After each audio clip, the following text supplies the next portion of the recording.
Assalamualaikum warahmatullahi wabarakatuh. Sobat Menara Kampus TV UIN Sunan Kudus yang dirahmati Allah. Alhamdulillahirabbil alamin wassalatu wassalamu ala asrafil anbiya wal mursalin wa ala alihi wa ashabihi ajmain amma ba'd. Sobat Menara Kampus TV UIN Sunan Kudus yang dirahmati Allah. Ramadan telah kita lalui. Saat ini kita berada di penghujung Ramadan. Ada sebuah kisah yang dapat memberikan kita inspirasi tentang persoalan keadilan dan tanggung jawab. Dahulu, ada seorang khalifah yang bernama Umar ibn Khattab menjadi seorang khalifah pengganti Abu Bakar As-Siddiq. Beliau kemudian memilih seorang gubernur di Mesir yang bernama Amr bin As. Suatu ketika, Amr bin As ini ingin mendirikan sebuah masjid. Digambarlah masjid itu, dilihat alurnya, dilihat situasi dan kondisinya. Kemudian ternyata saat ia ingin membangun masjid tadi, ada sebuah pemukiman Yahudi di situ. Seorang Yahudi kemudian didekati oleh gubernur.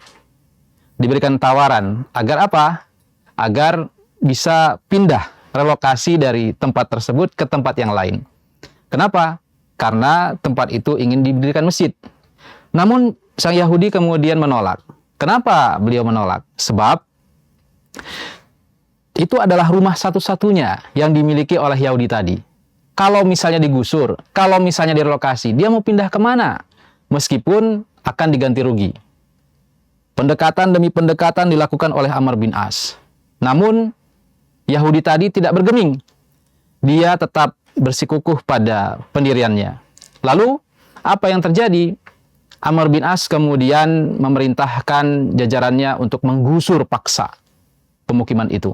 Ketika sudah digusur, Yahudi tadi tentu sedih, bingung, gelisah.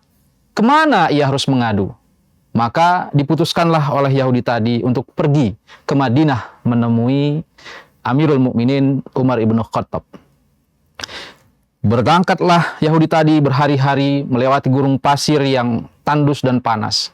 Sampai ia tiba di Madinah. Ketika tiba di Madinah, ia melihat ada seseorang yang sedang duduk di bawah pohon korma. Ditanya, "Wahai fulan, tahukah kamu Umar ibn Khattab sang khalifah?" Jawab fulan tadi, "Tahu." "Siapa dia?" "Adalah khalifah." "Siapa pembela-pembelanya?" Dijawab, pembela-pembelanya adalah kaum mustad'afin, anak-anak yatim, janda-janda, kaum-kaum lemah. Lalu, di mana istanahnya? Dijawab oleh orang tadi, istanahnya adalah lumpur, tanah. Heranlah Yahudi tadi. Lalu bertanya lagi kepada si fulan tersebut. Lalu siapa dia? Di mana dia, Umar ibn Khattab itu? Dijawab oleh fulan tadi, sayalah Umar ibn Khattab itu. Bertanya kembali Umar kepada Yahudi, "Ada apa gerangan engkau ke sini?" Melaporlah Yahudi tadi kepada Umar ibn Khattab. "Wahai khalifah, saya memiliki rumah di Mesir, tetapi gubernurmu Amr bin As kemudian menggusur saya. Katanya ia hendak mendirikan sebuah masjid di tanah yang saya miliki."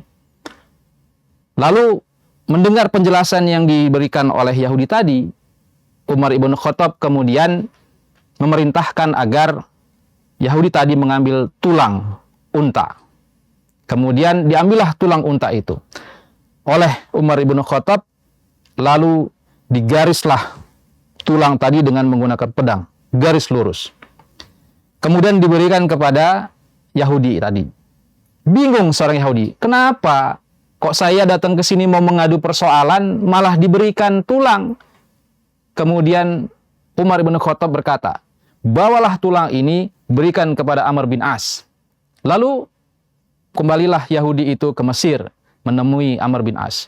Berkata kepada Amr bin As, "Wahai gubernur, saya telah menghadap khalifah." Kaget Amr bin As. "Benarkah kamu menghadap khalifah?" "Benar." "Lalu apa yang dikatakan oleh khalifah?" "Khalifah hanya memberikan saya benda ini." "Apa itu?" Ditunjukkan tulang yang kemudian dalam tulang tadi ada garis lurus. Melihat tulang itu, lalu Amr bin As bergetar, takut. Kenapa? karena itu adalah pesan yang sangat dalam yang diberikan oleh Umar ibn Khattab kepada Amr bin As. Melihat benda yang dibawa tadi dan melihat pesan yang disampaikan, kemudian Amr bin As memerintahkan jajarannya untuk membangun ulang, bangun kembali itu pemukiman Yahudi. Jangan sampai dia tidak mendapatkan tempat tinggalnya lagi. Kemudian dibangunlah pemukiman Yahudi yang awalnya mau digusur untuk pembangunan masjid.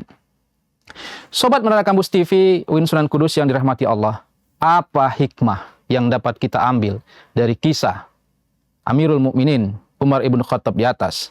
Hikmahnya adalah keadilan tak mengenal kasta dan agama. Umar ibn Khattab sebagai Amirul Mukminin tegas dalam menegakkan keadilan. Pun kita juga sebagai seorang muslim harusnya tegas, kokoh dalam pendirian kita untuk menegakkan keadilan. Apalagi kita sudah berada di bulan suci Ramadan dan kita telah melalui ujian dan latihan untuk menjadi pribadi yang adil. Lalu apa hikmahnya lagi? Yang kedua, pemimpin adalah pelayan, bukan penguasa mutlak. Meskipun Amr bin As adalah seorang gubernur, hakikatnya adalah pelayan. Kita sebagai seorang pribadi pun juga adalah pelayan. Ingat, kullukum ra'in wa kullukum mas'ulun an ra'iyati. Setiap kamu adalah pemimpin dan setiap pemimpin akan dimintai pertanggungjawaban atas apa yang dipimpin olehnya. Melayani adalah bentuk kewajiban yang harus dimiliki oleh seorang pemimpin.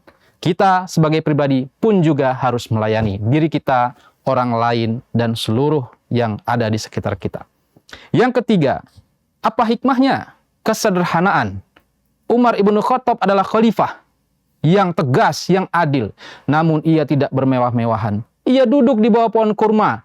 Ia bersantai. Ia menikmati alam. Ia bertadabur. Ia belajar tanpa mengenakan baju-baju kemewahan. Sedangkan yang keempat, apa hikmahnya? Kekuatan adalah simbol dalam komunikasi. Betapa Umar ibn Khattab hanya menggaris tulang, kemudian diberikan kepada Amr bin As. Lalu Amr bin As bergetar, takut, takjub. Kenapa? Karena ini adalah perintah yang harus dipatuhi. Dan yang terakhir, hikmah yang dapat kita petik adalah dakwah tidak hanya dilakukan melalui lisan, tetapi juga melalui perbuatan. Sobat Menara Kampus TV yang dirahmati Allah, Ramadan telah melatih kita untuk menjadi pribadi-pribadi yang unggul, yang baik, yang bisa bermanfaat bagi sesama. Semoga apa yang disampaikan ini dapat bermanfaat bagi kita, dan kita dapat menjadi pribadi-pribadi yang lebih baik lagi. Demikian, wabillahi taufik wal hidayah. Wassalamualaikum warahmatullahi wabarakatuh. Fakultas Dakwah dan Komunikasi Islam UIN Sunan Kudus hadir mencetak generasi dai intelektual yang adaptif, moderat, dan berdaya saing global. Program studi bimbingan konseling Islam melaksanakan pendidikan dan pengajaran pada berhaluan nilai-nilai Islam yang unggul dalam pengembangan ilmu dan teknologi integratif berwawasan global. Program studi komunikasi dan penyiaran Islam berbasis unggul dalam pengembangan ilmu dan teknologi integratif berwawasan global, menghasilkan lulusan program studi manajemen dakwah yang profesional dan mampu bersaing. Program studi pengembangan masyarakat Islam mempunyai visi bidang pengembangan masyarakat berwawasan unggul dalam pengembangan ilmu dan teknologi integratif berwawasan global. Program studi pemikiran politik Islam yang unggul dalam pengembangan ilmu dan teknologi integratif berwawasan global.